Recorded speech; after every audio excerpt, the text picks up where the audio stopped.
Բարևձեզ, Արևմտյան Հայաստանի հեռուստաընկերության հերթական լուրերն են, լրացված Սավեն մինչև նոր վերքեր, ֆիլմի թիդում հողի հիշողությունը, մշակութային հանդիպում, Արևմտյան Հայաստանի Հանրապետության ղեկավարությունը կհրավիրեցես ապրիլ 28-ին Ծիծեռնակապերտ, Մեհմեդ Ռեշիդ Բեյի հագասական գերբարը, Արարատ լերան վրա հայտնաբերված են Նոյան Դապանի նկարագրության համապատասխանող միջանցքներ, հրյա իրավապան մտ սևագերբեց հայրու ցեղասպանություն եզրույթը, սակայն Իսրայելի վարչակարգը դակավին չի ճանչնար, երբ լրությունը գտարնա մարմնավորված հիշողություն, ցեղասպանության գրթություն, առաջընթաց, բացեր եւ պատմության ուժը։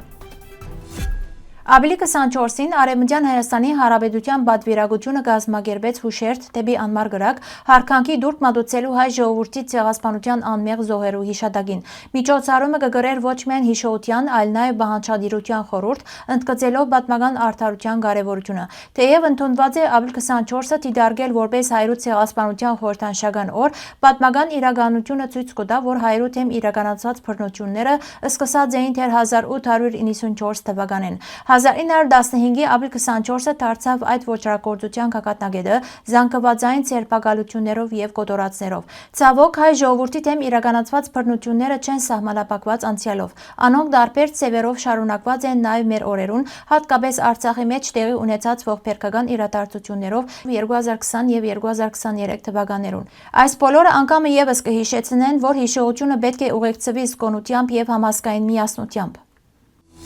Ապրիլի 26-ին ժամը 4-ին տեղի պիտի ունենա հողի հիշողությունը ֆիլմի ցուցադրությունը, որ կկազմակերպվի Western Armenia նախաձեռնության շրջանագին մեջ։ Միջոցառումը կնպատակադրի անդրադառնալ պատմական հիշողության, ազգային ինքնության եւ հայրենի հողի հետ կապին արվեստի լեզվով։ Ֆիլմը կներկայացնի հիշողության եւ ժառանգության կարեւորությունը, բացահայտելով անցյալի ու ներկայի միջև եղած կապերը։ Թիդումը պիտի ուղեկցվի քննարկմամբ, որուն ընթացքին մասնակիցները հնարավորություն պիտի ունենան կիսվելու իրենց դիտարկումներով եւ միտքերով։ Մուտքը ազատ է, հավելյալ մանրամասնության համար կարելի է այցելել մեր պաշտոնական կայք։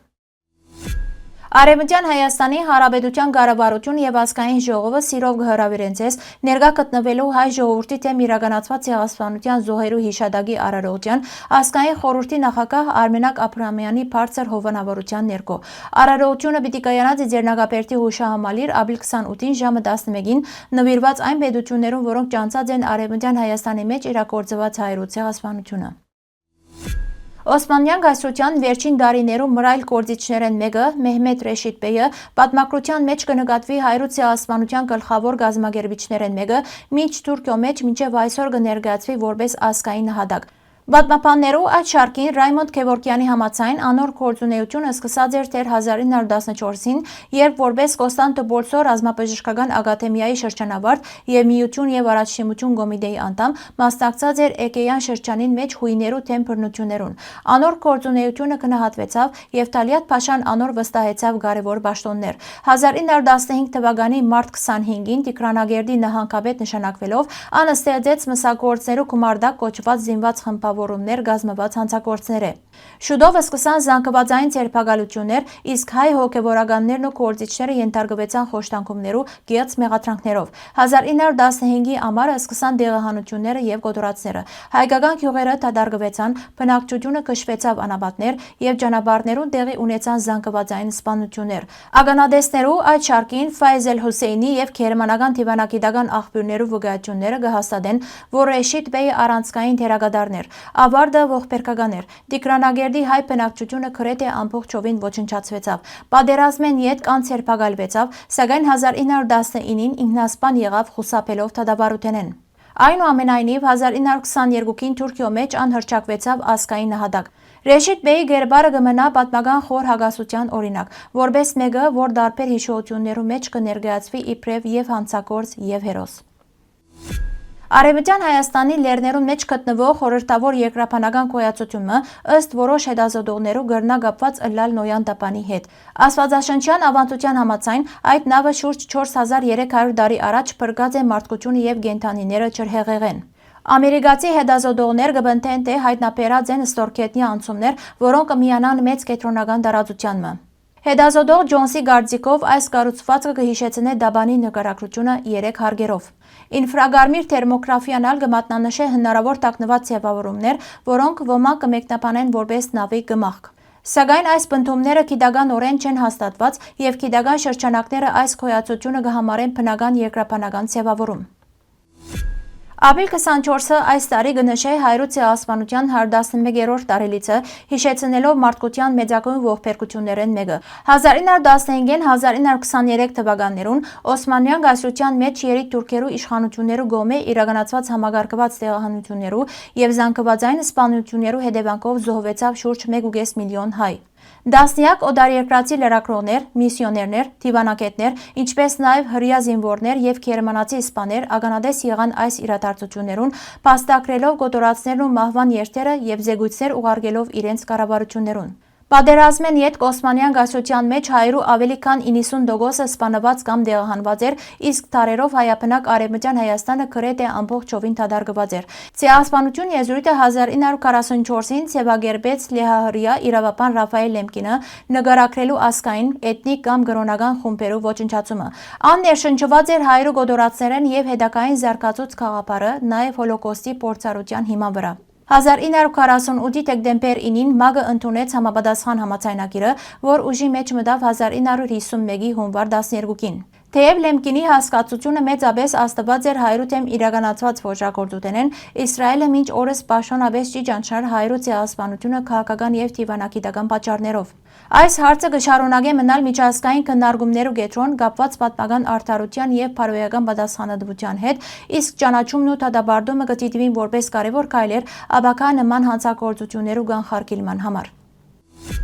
Սկիզբը անիկա դադարեցություն մներ։ Այսպես կնկարագրե ջարդարապետ Ռաֆիկ Էկոյան իր առաջին դպավորությունը չարտիցորեն, շեշտելով, որ այդ դադարեցությունը իրականության մեջ լրություն է, որ կսպասե լսվելու։ Դիանա Աբրահամյան կներկայացնե այս վայրը որպես հիշողության, լրության եւ դարադության խաչմերուկ։ 1960-ականներուն Էկոյան պատմաբան Վարաստատ Հարությունյանի հետ այցելելով ծորը կհանդիպի ոչ թե հուշարձաններով նշանավորված վայրի, այլ լրությամբ ձևավորված տարածքի։ Չկային կրություններ կամ ճանաչում, բայց գոյություն ուներ բանավոր հիշողության մեջ պահպանված պատմություն։ Չարտի ծորը, որ կգտնվի Չաչուրի Լեռնանցքին, Լորիի եւ Շիրակի սահմանին եւ հայտնի է նաեւ որպես Հզազի ծոր, կապված է 1920-ի թուրք-հայկական պատերազմի կոտորածներուն։ Այս իրադարձությունները դասամյակներ շարունակ դուրս մնացած են պաշտոնական պատմագրությունեն, պահպանվելով շշուկներու, ընտանեկան պատմություններու եւ ժառանգված հիշողության մեջ։ Հեղինակին համար ծորը կդառնա կենդանի արխիվ, ուր բնությունը կգրե անցյալի հետքերը։ Ան ոչ միայն աշխարհագրական վայր է, այլ դարածք, ուր հիշողությունը միաժամանակ ճնշված եւ պահպանված է։ Չարտի ծորը կհիշեցնե, որ պատմությունը միշտ չէ, որ կգրվի քարերով կամ գիրքերով։ Երբեմն ան գաբրի լրության, դարածքի եւ մարդոց մեջ եւ այդ լրությունն է, որ ժամանակի ընթացքին կվերածվի ցայնի, բահանջելով ճանաչում եւ արդարություն։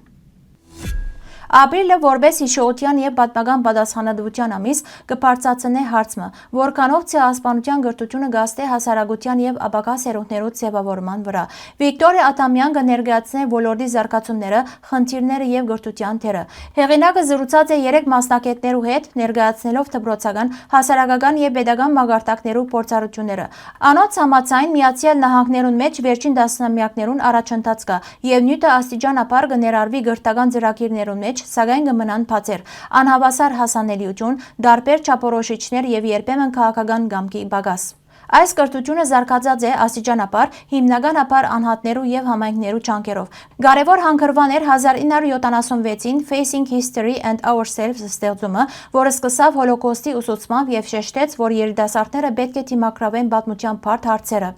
Գազագերբության սկզբունքը ցույց կտա, որ այս կրթությունը միայն անցյալի մասին չէ, այլ կնպաստի պատասխանատու եւ գիտակից քաղաքացիներու ձևավորման։ Այսօր, երբ աշխարհը կփախի բռնության եւ խտրականության, ցեղասպանության գրթությունը կդառնա նաեւ կանխարգելման գործիք։ Կարևոր է նաեւ պատմության ներկայացման ձևը, երբ ան կներկայացվի մարդկային պատմություններով, կդառնա ավելի աստեցիկ եւ կզարգացնե գարեկցանք։ Հակառակ դժվարություններուն այս ոլորտը կշարունակի զարգանալ, նպաստելով ավելի դեղեկացված եւ մարդասիրական հասարակության ձևավորման։ Այսպիսով, ցեղասպանության գրթությունը միայն անցյալի մասին չէ, այլ ապագայի նոր ողբերգություններու կանխման եւ ավելի արդար աշխարհի կառուցման մասին։ Հարգելի հայրենագիտներ, այսօրվան համար այսքան էինք նախատեսած։ Շնորհակալություն ձեր ուշադրության համար։ Լավ մնացեք։